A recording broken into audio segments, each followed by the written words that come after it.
Prepara o lenço porque o meu coração de chipador não aguenta mais. A Camisa e o Andinho simplesmente pararam a internet ao publicarem o vídeo mais lindo, emocionante e perfeito de todos os tempos. Depois de tanta ansiedade e teorias na web, eles finalmente mostraram os registros do nascimento da Baby Camille. E sério, é de chorar do início ao fim. No vídeo dá pra ver todo o clima de amor, oração e apoio da família no hospital. A Camila plena e corajosa, e o Andinho emocionado do lado dela o tempo todo. E no momento em que a Camille finalmente chega ao mundo e vai direto para o colo da mamãe.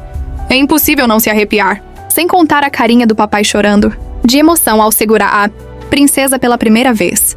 Que cena mais preciosa. A internet inteira entrou em colapso com tanta fofura e o vídeo já acumula milhões de visualizações e comentários carinhosos. Seja bem-vinda, Baby Camille! E vocês já assistiram a esse momento de puro amor?